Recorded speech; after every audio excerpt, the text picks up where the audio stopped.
Students, in today's class we are going to deal with the types of insurance. Okay na? Mana topic vachesi types of insurance. So what do you mean by insurance? So insurance ante it is a protective device which facilitates us from unexpected losses. అంటే మనకు ఏదైనా ఒకటి unexpected things జరగబోతున్నాయి అనుకోండి, అవి చెప్పి జరుగుతాయా? లేదు.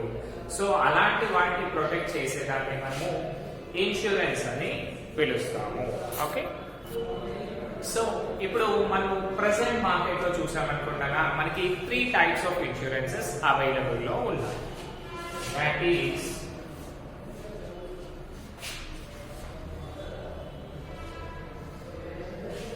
okay na? The first one is life insurance, second one fire insurance, and third one is marine insurance. So life insurance ante gana idi human beings ki istaru, ante manaki fire insurance వచ్చేసి goods కానివ్వండి, anything because of fire accidents. And last one marine insurance, అంటే ఇది water ways లో ఇస్తారు. Water ways అంటే ships కావాలి, ships ఉంటాయి కదా, సో అవన్నీ ఏం చేస్తాయి, వాటర్ వేస్ లో వెళ్తావు. సో వాటర్, సో మనకి 3 టైప్స్ వచ్చాయి, life, fire and marine insurances. So ఇవన్నీ కూడా ఈ ఇన్సూరెన్స్ మెయిన్ కాన్సెప్ట్ ఏంటి అంటే అన్ఎక్స్పెక్టెడ్ థింగ్స్, అంటే అన్సర్టైన్ థింగ్స్ ఏవైనా అయ్యాయి అనుకోండి, దాని నుంచి మనం ప్రొటెక్ట్ చేయడానికి ఇవి ఉంటాయి. సో ఈ అన్ఎక్స్పెక్టెడ్ లాసెస్ బేర్ చేయడానికి సమ్ స్పెషలైజ్డ్ ఏజెన్సీస్,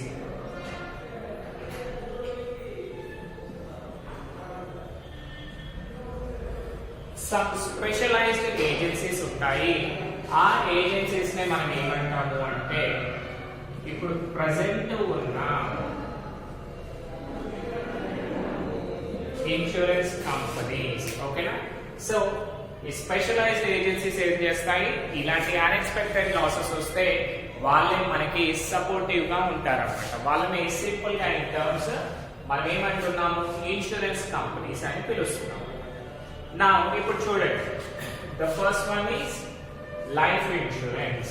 సో ఈ రోజు టాపిక్ మనం టైప్స్ ఆఫ్ ఇన్సూరెన్సెస్ లో లైఫ్ ఇన్సూరెన్స్ గురించి ఇన్ డీటెయిల్ గా తెలుసుకున్నాము. What is life insurance and what are the things we get in this, and we all know about them now. ఓకేనా? See here.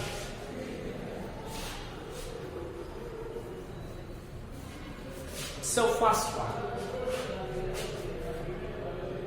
life insurance.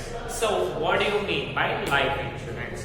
Life insurance అంటే చూడన్నా, ఇప్పుడు మనం ఏదైనా సరే మన పర్సనల్ లైఫ్ లో కానివ్వండి, బిజినెస్ లైఫ్ లో కానివ్వండి, లాట్స్ ఆఫ్ రిస్క్స్ మనం ఎప్పటికప్పుడు ప్రతిరోజు కూడా ఎన్నో రిస్క్, ఎన్నో ఛాలెంజెస్ బేర్ చేస్తా ఉంటాం. సో అవన్నీ చేసేటప్పుడు అప్పుడప్పుడు ఏం కావచ్చు, మనం ఏదైతే అన్ఎక్స్పెక్టెడ్ థింగ్స్ అనుకుంటామో, అంటే అన్సర్టైన్ థింగ్స్ ఏవైతే అనుకుంటామో అవే అయ్యే ఛాన్సెస్ ఉంటాయి కదా. అది మన పర్సనల్ లైఫ్ లో కానివ్వండి, లేదంటే బిజినెస్ లైఫ్ లో కానివ్వండి. అప్పుడు మనల్ని సపోర్ట్ చేయడానికి ఎవరైనా ఒకరు కావాలి కదా. That is called insurance. Now if you come into life insurance, life insurance is a contract between company and insurer. అంటే ఒక పర్సన్, అంటే సపోజ్ మనం అనుకోండి, మనకి ఆ ఇన్సూరెన్స్ కంపెనీకి, ఒక హ్యూమన్ బీయింగ్ కి ప్లస్ ఆ ఇన్సూరెన్స్ కంపెనీకి మధ్యన ఉండే డీలింగ్స్ నే మనము లైఫ్ ఇన్సూరెన్స్ అని పిలుస్తాము. ఈ లైఫ్ ఇన్సూరెన్స్ లో ఏమవుతుందనంటే వీళ్ళ కాంట్రాక్ట్ లో ఏముంటుంది అంటే సర్టెన్ క్లెయిమ్ అమౌంట్ ముందే చెప్తారు. సో దీంట్లో మనం ఏం చేయాలి, విత్ రెగ్యులర్ ఇంటర్వెల్స్, అంటే ప్రతి 3 months కానివ్వండి, 6 months కానివ్వండి, 1 year కి కానివ్వండి, మనము ప్రీమియమ్స్ అనేది పే చేస్తూ ఉండాలి. పే చేస్తే ఏం చేస్తారు ఈ ఇన్సూరెన్స్ కంపెనీ వాళ్ళు, సపోజ్ ఇఫ్ పర్సన్ డైస్, ఓకేనా, ఆ ఇన్సూరెన్స్ చేసిన పర్సన్ కనుక చనిపోయాడు అనుకోండి, అన్ఎక్స్పెక్టెడ్ గా అయ్యే ఛాన్సెస్ ఉంటాయి కదా. ఒకవేళ ఆ పర్సన్ చనిపోతే ఆ అమౌంట్ అంతా కూడా బెనిఫిషియరీ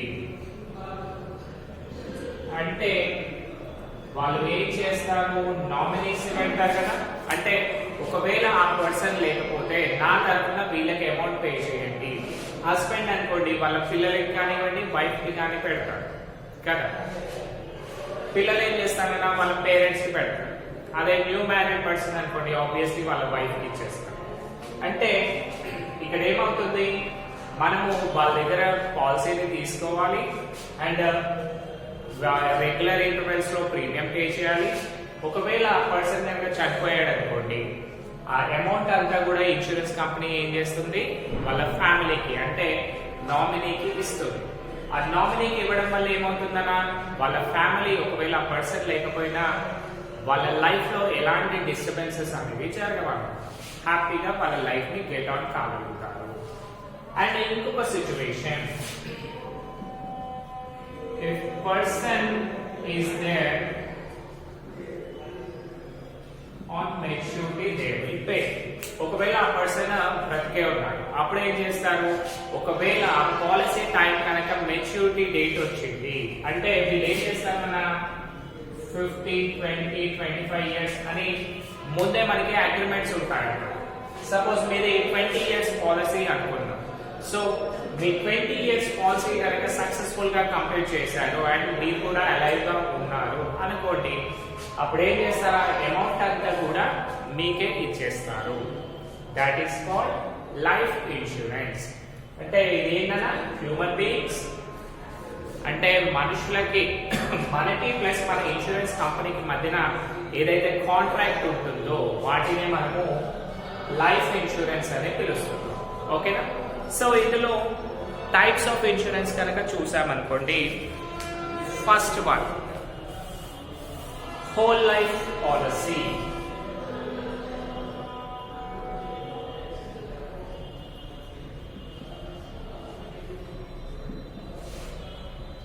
సో ఈ హోల్ లైఫ్ పాలసీ ఇన్సూరెన్స్ ఏంటన్నా అంటే మనము ఇది టిల్ అవర్ డెత్ పే చేయాలి.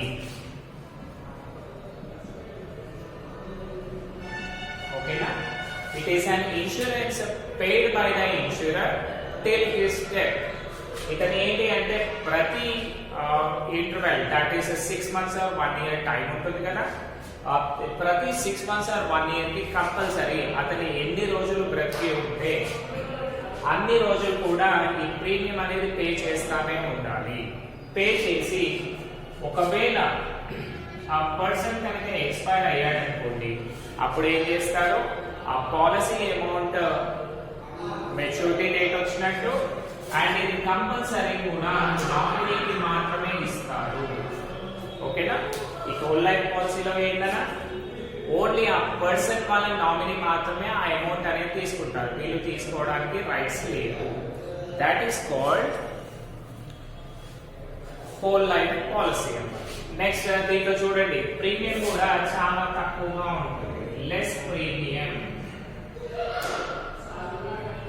Premium compare to other insurance premiums. So ఇది మనకి అంత ఇంట్రెస్ట్ అనిపిస్తుందా, లేదు.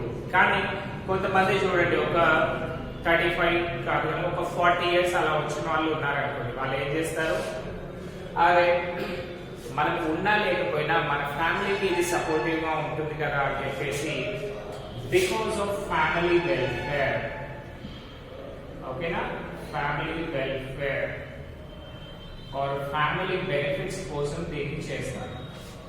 సో ఇక్కడ ఏంటన్నా నేను ఉన్నంత వరకే వాళ్ళని చూసుకుంటాను, బట్ నేను లేనప్పుడు మన ఫ్యామిలీ పరిస్థితి ఏంటి అని ఆలోచించే వాళ్ళు కదా ఈ హోల్ లైఫ్ పాలసీని తీసుకుంటారు. సో వీళ్ళు పోయాక మాత్రమే ఆ అమౌంట్ నామినీకి వెళ్తుంది, అప్పటి వరకు మనం ప్రీమియం పే చేస్తానే ఉండాలి. Right. Next one endowment life policy.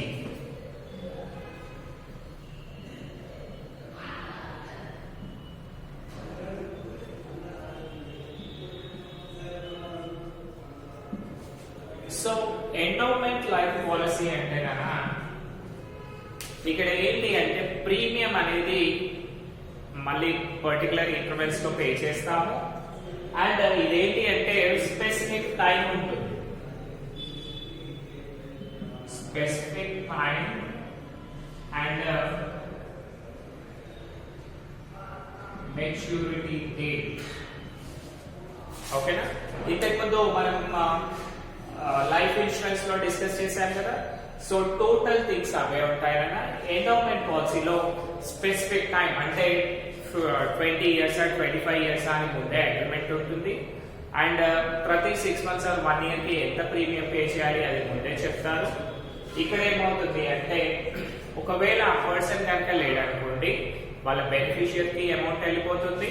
ఒకవేళ పర్సన్ బ్రతికే ఉన్నాడు అండ్ మెచ్యూరిటీ డేట్ అంటే ఈ 10 or 15 years డేట్ వచ్చేసింది అనుకోండి అప్పుడు ఆ ప్రీమియం అమౌంట్ ని పే చేస్తారనమాట. So the premium have to be paid till the date of maturity that when the time policy becomes payable, this is a life policy combines the advantages of investment for old age. So ఇక్కడ ఏంటన్నా మనకి life insurance cover అయినట్టుంది అంటే ఆ person ఉంటేనేమో వాళ్ళ old age లో ఏదో ఒక పని చేసుకోవడానికి అవుతుంది, అదే ఆ పర్సన్ లేకపోతే వాళ్ళ ఫ్యామిలీకి సపోర్ట్ అవుతుంది, రైట్? సో ఇది 2 ways గా పనికొస్తుంది అన్నమాట.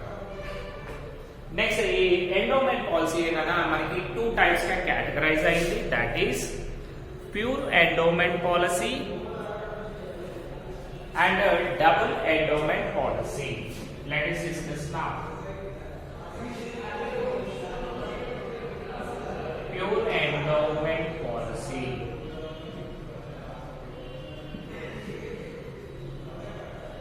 Double endowment policy. So if you see pure endowment policy antenna, the policy money becomes payable only if assured service the endowment term. If it dies before the endowment term, nothing is payable. అంటే ఇక్కడ చూడండి అన్న ఈ endowment పాలసీలో ఏమైంది అంటే వాళ్ళు 20 years కి ఇన్సూరెన్స్ చేయించుకున్నారు కదా. సో ఈ 20 years కి ఇన్సూరెన్స్ చేయించుకున్నాక ఒకవేళ ఆ పర్సన్ కనుక 20 years లోపే చనిపోయాడు అనుకున్నాం, అలాంటప్పుడు నథింగ్ ఈజ్ పేయబుల్ అంటే వాళ్ళ ఫ్యామిలీకి ఎలాంటి డబ్బులు కూడా రావు, వాళ్ళు పే చేసిన అమౌంట్ కూడా వేస్ట్ అయిపోతుంది. ఓకేనా? And next thing, double endowment policy. The insurer agrees to pay assured double the amount of life insurance sum if he lives beyond the date of maturity of the policy. Pure దాంట్లోనేమో before expire అయితే ఎలాంటి డబ్బులు రావు, ఇది కూడా అలాగేనా. కానీ ఒకవేళ అతను till the maturity date alive గా ఉన్నాడు అనుకోండి, ఓకేనా, మెచ్యూరిటీ డేట్ అంత వరకు కూడా అతను బ్రతికే ఉంటే వాళ్ళకి ఏంటి అంటే వీళ్ళు 10 lakhs ఒప్పుకుంటే 20 lakhs పే చేస్తారు. అంటే వాళ్ళు ఇన్సూరెన్స్ చేసిన అమౌంట్ కి డబుల్ అమౌంట్ వాళ్ళకి బెనిఫిట్ గా పోతుంది అన్నమాట. ఓకేనా? దిస్ ఇస్ ద థింగ్ అన్న. ఎండోమెంట్ పాలసీలో ఏమైంది, specific time and maturity date ఇచ్చారు, దాన్ని పే చేసుకొని అమౌంట్ పే చేస్తారు. అండ్ ప్యూర్ దాంట్లో ఏమైంది, ఒకవేళ వాళ్ళు బిఫోర్ చనిపోతే వాళ్ళకి ఎలాంటి డబ్బులు రావు. డబుల్ ఎండోమెంట్ పాలసీలో ఒకవేళ బ్రతికి ఉన్నారనుకోండి చెప్పిన అమౌంట్ కంటే డబుల్ అమౌంట్ ఇస్తారు, రైట్? Next annuity policy.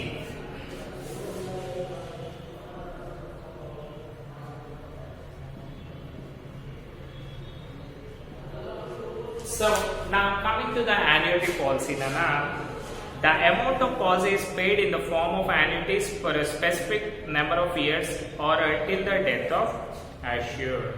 అంటే ఇందులో ఏంటన్నా అంటే ఇందులో కూడా స్పెసిఫిక్ టైం ఇస్తారు, 15 years 20 years అని టైం ఉంటుంది. అప్పటి వరకు రెగ్యులర్ అమౌంట్స్ పే చేస్తా వెళ్తూ ఉంటాము. ఒకవేళ మిడిల్లోనే ఆ పర్సన్ ఎక్స్పైర్ అవుతే అతను అక్కడికే స్టాప్ చేస్తాడు, మళ్ళీ పే చేయాల్సిన అవసరము లేదు. Next sinking fund policy.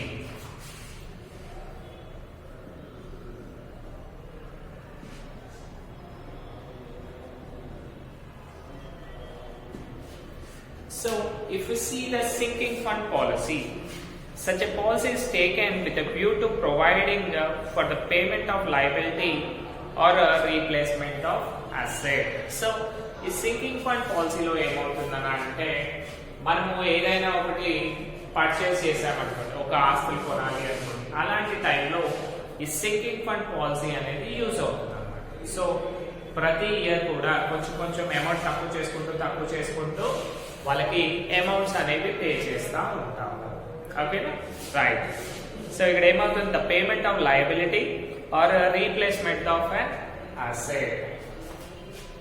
So మనం ఎక్కడైనా లో తీసుకున్నాం అనుకోండి, దానికి నెలలా పే చేస్తూ ఉంటాం కదా, అలా. Next term assurance policy.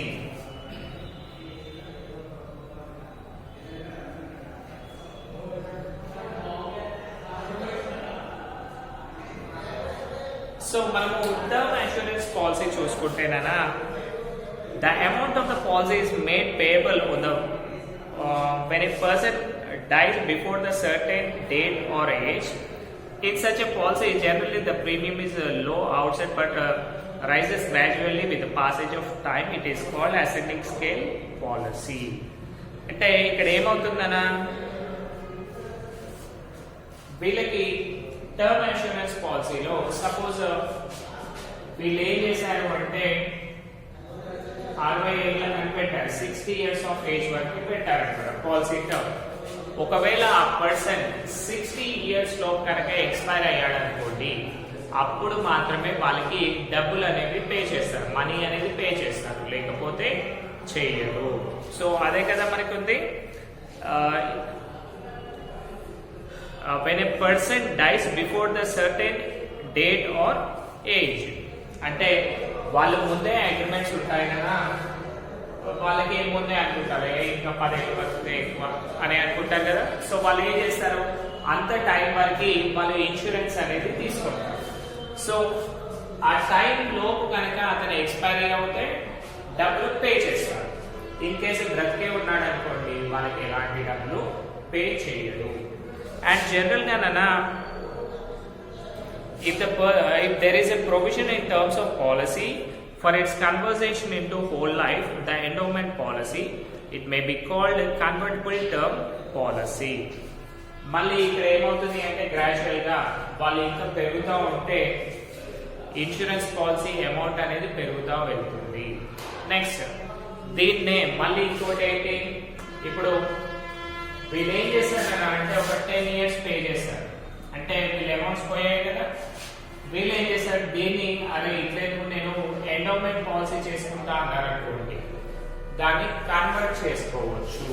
ఎందుకంటే ఫస్ట్ 10 ఏళ్ళు కట్టిన డబ్బులు ఊరికే పోతాయి కదా, అలా ఊరికే పోవడం ఎందుకు, నేను ఇది చేంజ్ చేసుకుంటాను, ఈ పాలసీని నాకు కావాల్సినట్టుగా చేసుకుంటాను అంటే కన్వర్ట్ చేసుకోవచ్చు. దాన్ని మనం ఏమంటాము అంటే కన్వర్టబుల్ టర్మ్ అష్యూరెన్స్ పాలసీ అని పిలుస్తాము. ఓకేనా, convertible term assurance policy. And now coming to the next one, double accidental indemnity policy.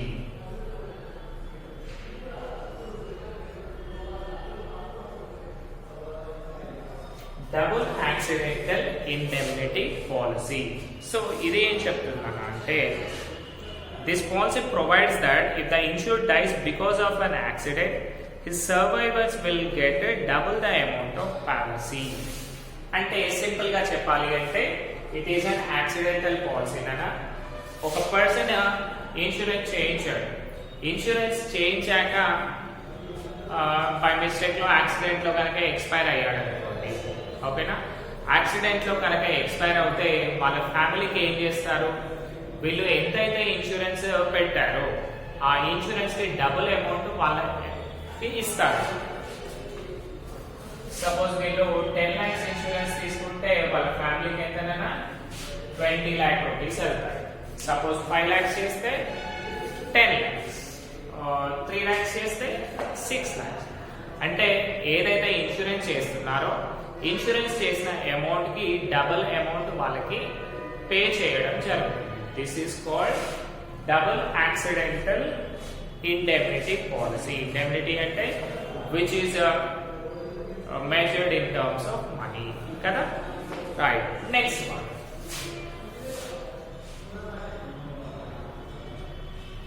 Joint life policy.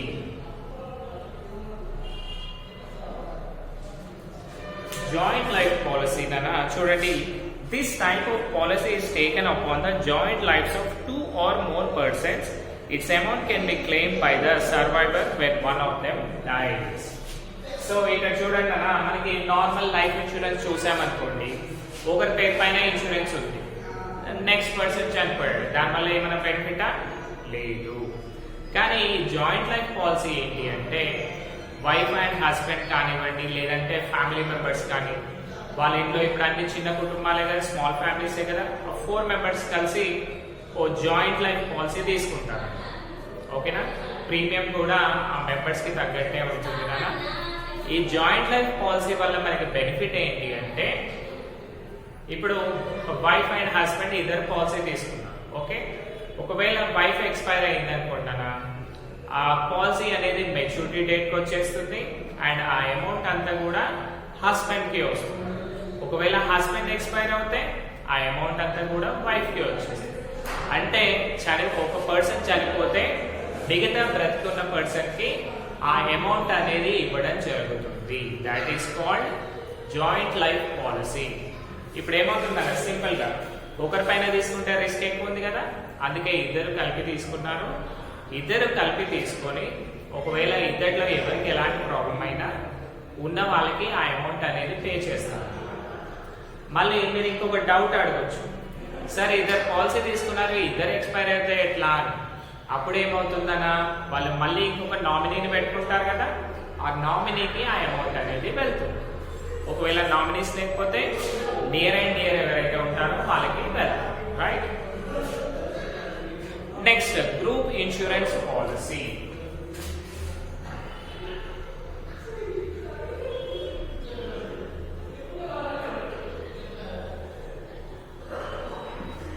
Now coming to the group insurance policy, Nana, this policy is taken on the lives of the members of family or an employees in the business. Group insurance అంటే ఏంటి అంటే 1 or 2 people కాకుండా ఒక total set 100 members 200 members అలా కావచ్చు, లేదంటే ఒక family 10-15 joint families ఉంటాయి కదా, వాళ్ళందరి పైన కావచ్చు. అంటే లంసమ్ అమౌంట్ లో లంసమ్ నెంబర్ ఆఫ్ మెంబర్స్ మధ్యన తీసుకునే ఇన్సూరెన్స్ ని మనము గ్రూప్ ఇన్సూరెన్స్. కాలేజ్ లో ఆల్మోస్ట్ 25-30 ఫ్యాకల్టీ ఉన్నారనుకోండి, వీళ్ళందరికీ సపరేట్ ఇండివిజువల్ గా ఇవ్వలేరు కదా, అందుకనే కాలేజ్ వాళ్ళు ఏం చేస్తారు, గ్రూప్ ఇన్సూరెన్స్ ని తీసుకుంటారు. గ్రూప్ ఇన్సూరెన్స్ తీసుకోవడం వల్ల ఎవరికి ఎలాంటి సిచ్యువేషన్ వచ్చినా అందులో ఆ ఇన్సూరెన్స్ కంపెనీ అనేది వాళ్ళకి కొంచెం అమౌంట్ అనేది పే చేస్తుంది. That is called group insurance. ఈ గ్రూప్ ఇన్సూరెన్స్ జనరల్ గా బిజినెస్ పీపులే ఎక్కువగా చేస్తారు.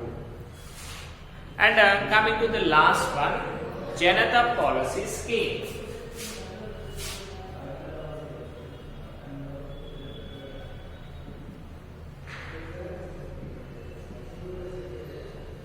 So if you see Janata policy scheme అంటే ఏంటంటే, on endowment policies are issued under this scheme, a Janata policy is issued for a term of 10, 15, 25 years, providing that the policy should not mature beyond 60 years of age.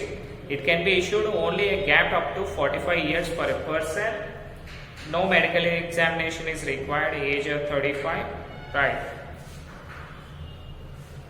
So, ఈ scheme లో ఈ Janata scheme లో ఏంటి అంటే 10, 15 and 25 years of age వరకే ఇస్తారన్నమాట. ఇది endowment policy and it can be issued up to the age of 45 years.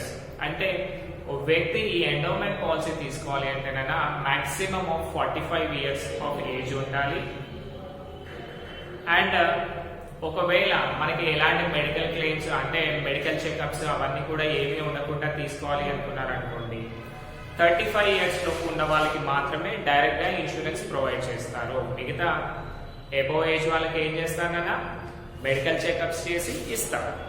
And maximum age వచ్చేసి 60 years ఆఫ్ ఏజ్ మాత్రమే ఉండాలి. 60 years ఆఫ్ ఏజ్ వరకే ఇది లైన్ అవైలబుల్ గా ఉంటుంది. అంటే అప్పటి వరకు మాత్రమే ఇది వ్యాలిడిటీ ఉంటుంది, ఆ తర్వాత ఉండదు. And the maximum amount of the policy can be 1000 rupees on one's life. No loans are granted on such policies. So, ఈ దానిపైన మాక్సిమం ఎంత పే చేయొచ్చు మనం స్కీమ్లీ 1000 రూపీస్ మాత్రమే పే చేయొచ్చు. దానికంటే ఎక్కువ అమౌంట్ పే చేయడానికి పాసిబిలిటీ ఉండదు. ఇంకొకటి నార్మల్ గా మనం ఇన్సూరెన్సెస్ చూసామనుకోండి, సర్టెన్ టైం అయిపోయాక దానిపైన లోన్స్ తీసుకునే రైట్స్ ఉంటాయి మనకి. బట్ ఈ జనతా పాలసీ పైన అలాంటి స్కీమ్స్ కూడా ఏమీ ఉండదు. లోన్స్ అనేవి తీసుకోవడానికి ఉండదు. మీరు అమౌంట్స్ కట్టొచ్చు, బట్ ఇది validity only up to 60 years of time. And 35 years వరకే ఉంటే మాత్రం నో మెడికల్ ఎగ్జామినేషన్స్. 45 years వరకే ఉంటే మెడికల్ ఎగ్జామినేషన్స్ కంపల్సరీ చేయాలి. ఓకేనా? This is today's class. ఈ రోజు ఈ క్లాస్ అయిపోయాక మీరు ఏం చేయండి, types of insurances me books లో ఉన్నాయి కదా మెటీరియల్ లో, అది చదివేసి. ఓకేనా? Thank you students.